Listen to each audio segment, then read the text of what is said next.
Baltic सागर में 8वीं श्रेणी के तूफान के बीच एस्टोनिया की प्रमुख फेरी के अगले हिस्से में यात्रियों और चालक दल ने तेज धातु की टक्कर की आवाज सुनी। ये एक ठंडी तूफानी सितंबर की रात है और एमएस एस्टोनिया खतरनाक हालात में है। उसे बचाने के लिए तुरंत कार्रवाई चाहिए, लेकिन आपदा को रोकने का अहम मौका चूक जाता है और पानी जहाज में भरना शुरू हो जाता है। जहाज में तेजी से और पानी भरता है और वह एक तरफ पानी की सतह के नीचे डूब जाता है। यात्री बाहरी डेक पर भागने की कोशिश में एक दूसरे पर चढ़ते हैं। बहुत कम लोग ही बच पाएंगे। एमएस एस्टोनिया एक क्रूज फेरी थी जिसे 1980 में फिनलैंड की कंपनी रेडरी अपसेले के लिए पश्चिम जर्मनी के पापेनबर्ग में बनाया गया था। 1980 और शुरुआती 90 के दशक में इसे कई कंपनियों ने फिनलैंड और स्वीडन के बीच फेरी मार्गों पर तैनात किया। 1986 में एक यात्री की जहाज पर हत्या कर दी गई थी। 1987 में एक और हत्या और एक हत्या का प्रयास हुआ था। 1993 में इसे नॉर्डस्ट्रॉम और लिन को टालिन स्टॉकहोम एस लाइन रूट्स पर इस्तेमाल के लिए बेच दिया गया। यह उसका आखिरी रूट था जिस पर वह चलेगा। एमएस एस्टोनिया उस समय एस्टोनिया का सबसे बड़ा जहाज था, जिसमें 2000 यात्रियों को रखने की क्षमता थी। यह माल और 460 तक कारें भी ले जा सकता था। इसमें 11 डेक थे, जिनमें यात्री सुविधाएं डेक 1, 4, 5 और 6 पर स्थित थीं। क्रू के लिए डेक 7 और 8 थे और डेक 2 और 3 कारों और माल के लिए थे। एस्टोनिया एक रोल ऑन रोल ऑफ फेरी थी, जिसमें वाहनों की पहुंच आगे की ओर से थी। जहाज के अगले हिस्से को ऊपर खुलने वाले वाइजर और खींचने योग्य कार रैंप के साथ बनाया गया था, जो वाइजर के अंदर स्थित रहता था और बंद होने पर उस पर वाटर टाइट सील लग जाती थी। 27 सितंबर 1994 को शाम 7:15 बजे एमएस एस्टोनिया टालिन एस्टोनिया से अपनी नियमित यात्रा पर स्टॉकहोम स्वीडन के लिए रवाना होती है। यह थोड़ी देर से है, लेकिन किसी को किसी समस्या का पता नहीं है। अगली सुबह तय समय पर स्टॉकहोम पहुंचने की उम्मीद है। जहाज पर कुल 989 लोग सवार हैं। इनमें से 803 यात्री हैं, जिनमें अधिकांश स्वीडन से हैं। 186 क्रू मेंबर हैं, जिनमें से ज्यादातर एस्टोनियाई हैं। वास्तविक संख्या इससे भी अधिक हो सकती थी।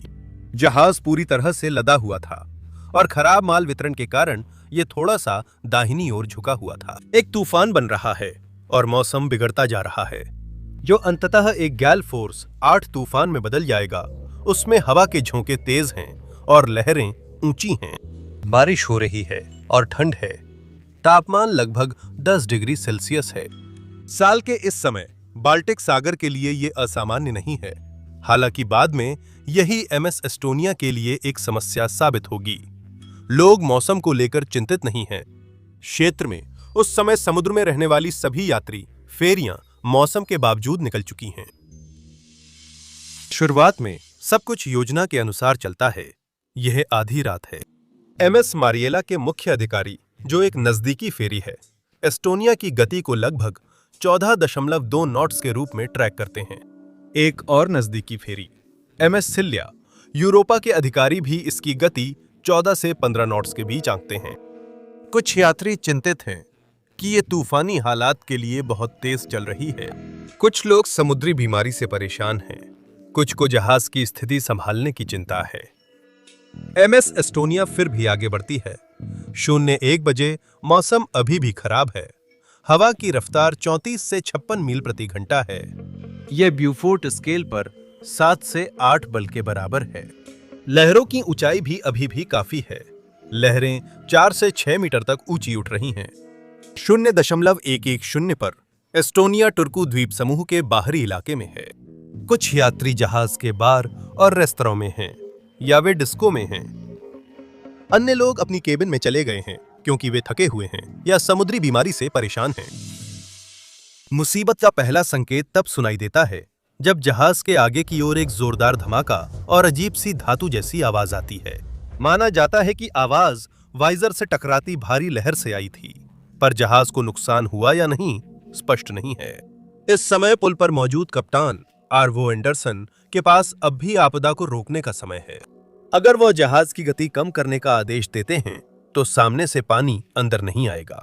अगर वो जहाज के वाइजर और रैंप की सही तरीके से जांच का आदेश देते हैं तो उन्हें पता चल जाएगा कि यह गंभीर रूप से क्षतिग्रस्त है। यह केवल वाइजर और रैंप की जांच संकेतक लाइट्स देखकर होती है, जो रैंप के खुलने या बंद होने का संकेत देती हैं। जांच में कुछ भी सामने नहीं आता और क्रू मान लेता है कि सब कुछ ठीक है। जहाज अपनी गति 14 नॉट से अधिक बनाए रखता है। अगले 10 मिनट में यात्रियों और क्रू को आगे हिस्से से और आवाजें सुनाई देती हैं। तूफानी लहरों के दबाव से जहाज के वाइजर के लॉक फेल हो गए हैं, जिससे वाइजर बाकी हिस्से से अलग हो गया और पीछे की रैंप भी थोड़ी खुल गई है। वाइजर और रैंप ऐसे हिस्सों से टूटे हैं जिससे ब्रिज पर खुले या बिना कुंडी लगे होने की चेतावनी नहीं मिलती। यह समस्या इंडिकेटर लाइट्स पर भी नहीं दिखती। संभावना है कि पहली तेज धातु जैसी आवाज वाइजर के निचले लॉकिंग मैकेनिज्म के फेल होने की थी। इसके बाद की आवाजें वाइजर के जहाज के ढांचे से टकराने की हैं, जब वह उफनते समुद्र में जहाज के हिलने पर खुलता और बंद होता है। जहाज को आगे से पानी के अंदर आने का गंभीर खतरा है और कोई कार्रवाई नहीं की गई है। हालात और भी खराब हो जाते हैं क्योंकि जैसे जैसे घटनाएं घटती हैं, क्रू पूरी तरह अनजान बना रहता है। ब्रिज का क्रू अपनी जगह से वाइजर नहीं देख सकता। इनर रैंप की वीडियो मॉनिटरिंग होती है, लेकिन ब्रिज पर मॉनिटर जहाज संचालन स्टेशन से नहीं दिखता जहां क्रू है। जैसे जैसे स्थिति खराब से और खराब होती जाती है, क्रू कुछ भी नहीं देख पाता। 01:15 बजे वाइजर पर बाकी लॉक भी फेल हो जाते हैं और वो जहाज से पूरी तरह खुलकर अलग हो जाता है। जैसे ही वो अलग होता है, वो लोडिंग रैंप भी फाड़ देता है। पानी जहाज में तेजी से भरता है, जिससे वो तुरंत 15 डिग्री दाहिनी ओर झुक जाता है। एस्टोनिया डूबने लगती है। वाइजर और रैंप समुद्र की या खुले होने से पानी एस्टोनिया के वाहन डेक में भर जाता है। रोल ऑन, रोल ऑफ फेरी होने के कारण एस्टोनिया आसानी से पलट सकती है। ऐसा इसलिए है क्योंकि खुले वाहन डेक पर बड़ी मात्रा में पानी आना तबाही ला सकता है। सिर्फ इसलिए नहीं कि वाहन डेक में बहुत सारा पानी आ सकता है, ये भी उस चीज की वजह से है जिसे फ्री सरफेस इफेक्ट कहा जाता है। ये तब होता है जब बड़े खुले डेक पर पानी की घुमावदार गति नाव की लहर के बाद उसे सीधा होने से रोकती है। एस्टोनिया इस फ्री सरफेस इफेक्ट से जूझ रही है, जिससे पानी तेजी से भर रहा है और जहाज और अधिक झुक रहा है। ये पानी में तेजी से डूब रहा है और यात्रियों के बीच बचने की होड़ शुरू हो जाती है। उनके पास जहाज छोड़ने के लिए कुछ मिनट हैं। जैसे ही जहाज झुकता है, सीढ़ियां यात्रियों से भर जाती हैं और भीतर चलना मुश्किल हो जाता है। फर्नीचर और उपकरण गिरने से यात्री जहाज में फंस जाते हैं। दीवारें फर्श में बदल जाती हैं, जिससे बाहर का रास्ता ढूंढना मुश्किल हो जाता है। यात्री घबराकर बाहर निकलने की कोशिश करते हैं।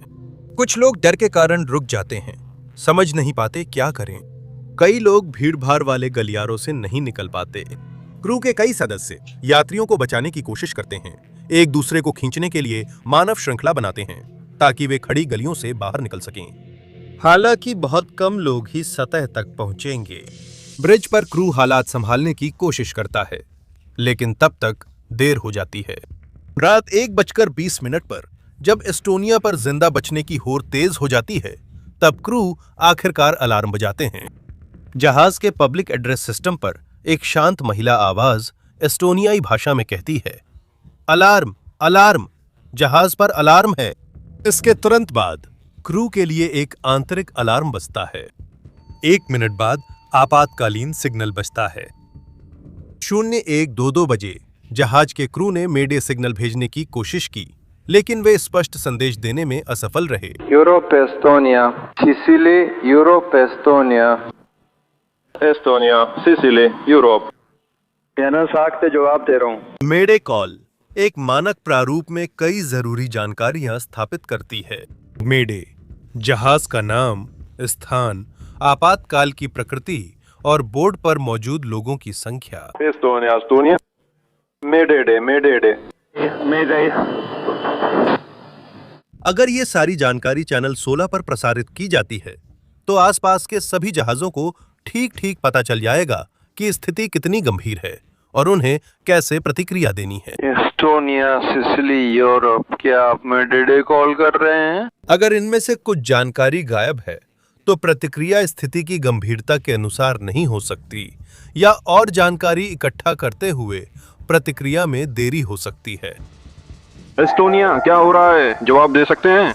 एस्टोनिया MS सिलिया यूरोपा को कॉल भेजता है और केवल उनके क्रू से संपर्क करने के बाद ही एस्टोनिया का रेडियो ऑपरेटर मेडे शब्द कहता है।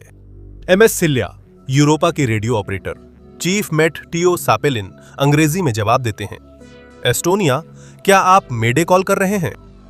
उसके बाद एस्टोनिया के थर्ड मेट अंद्रेस टेमेस की आवाज एस्टोनिया पर सुनाई देती है और बातचीत की भाषा फिनिश में बदल जाती है।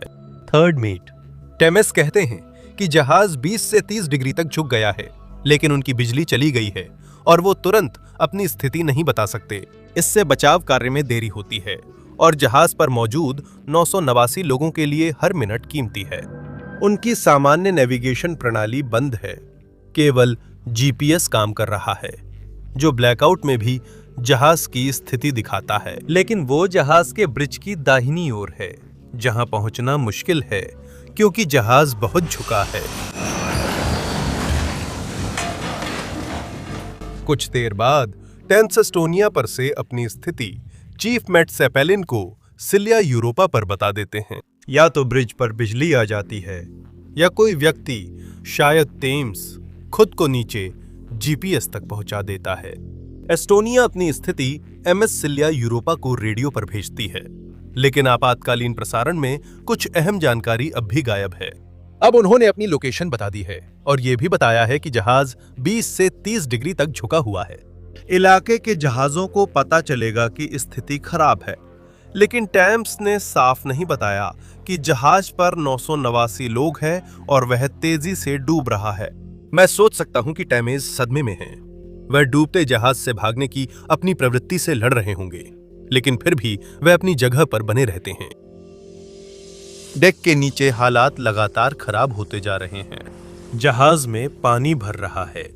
जैसे ही जहाज झुकता है, समुद्री पानी यात्री केबिन और डेक 6 की खिड़कियों से भीतर आने लगता है। जैसे ही जहाज और ज्यादा दाईं ओर झुकता है, पानी छत के पैनलों, सीढ़ियों और रास्तों से नीचे बहने लगता है। जो डेक अभी भी पानी के ऊपर है, उन पर लहरें टकरा रही हैं। पानी निचले डेक्स में तेजी से भर रहा है। यात्री झुके हुए गलियारों और सीढ़ियों में उमड़ते पानी से जूझते हुए बाहरी डेक तक पहुंचने की कोशिश कर रहे हैं। वे पानी और भीड़ भाड़ में संघर्ष कर रहे हैं। जहाज के हर हिस्से में लोग फंसे हैं। खिड़कियां समुद्री लहरों से टूट जाती हैं। 0130 बजे तक जहाज 60 डिग्री तक झुक चुका है। सैकड़ों यात्री पानी की सतह के नीचे फंसे हुए हैं।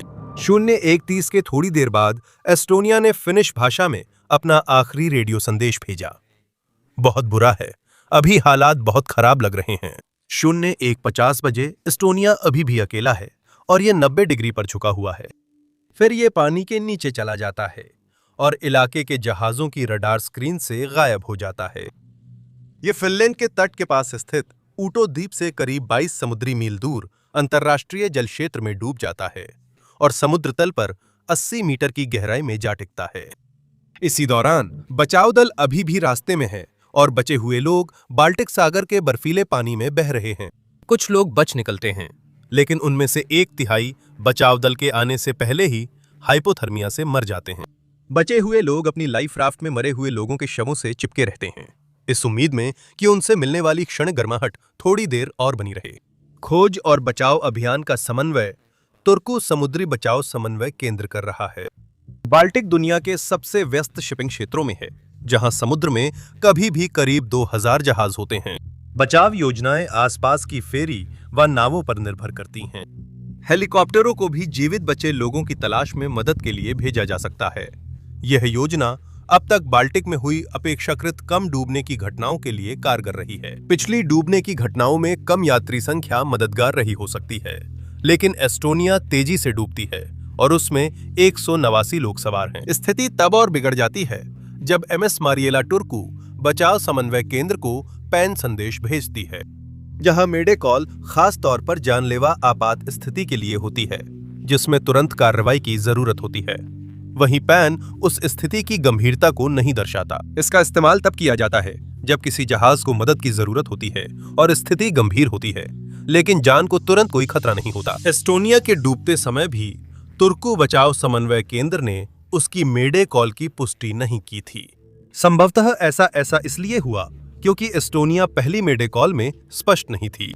अगर उन्होंने स्पष्ट रूप से मेडे कॉल दी होती कि वे 989 लोगों के साथ डूब रहे हैं और अपना स्थान भी बताया होता, तो उस क्षेत्र में मौजूद जहाज तुरंत स्थिति की गंभीरता और पैमाने को समझ जाते।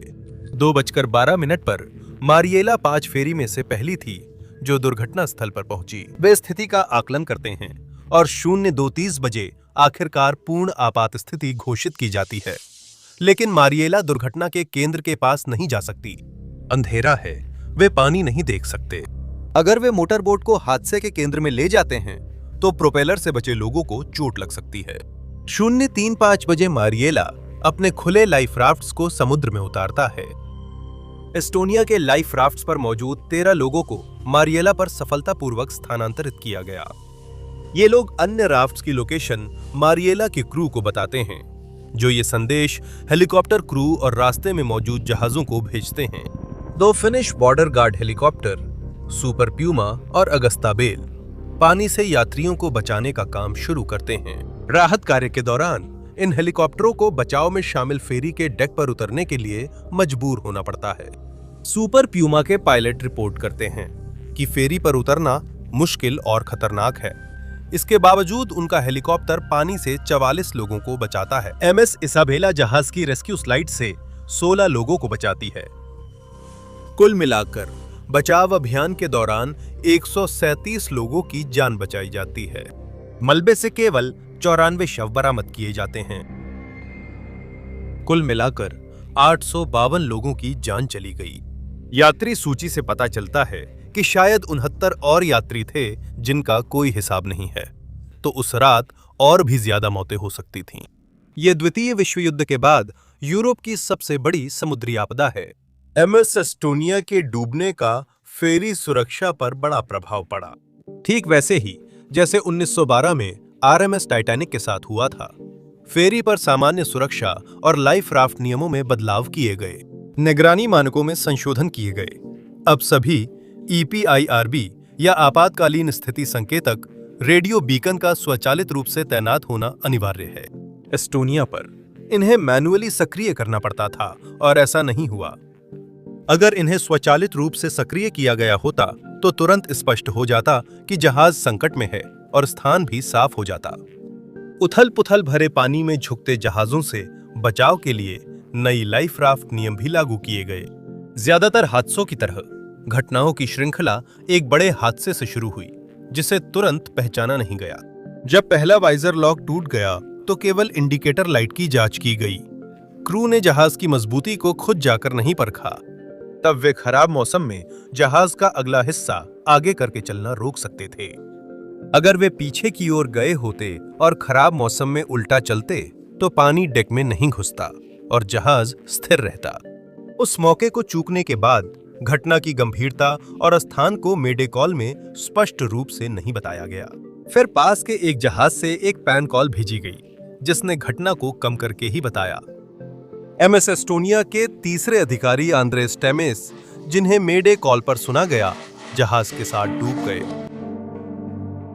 यहां तक कि यूरोप की सबसे बड़ी फेरी दुर्घटना में 852 जाने जाने के बावजूद यह डोंजा पास पर गई जानों की संख्या के करीब भी नहीं है। मैं उस कहानी का लिंक यहां छोड़ दूंगा।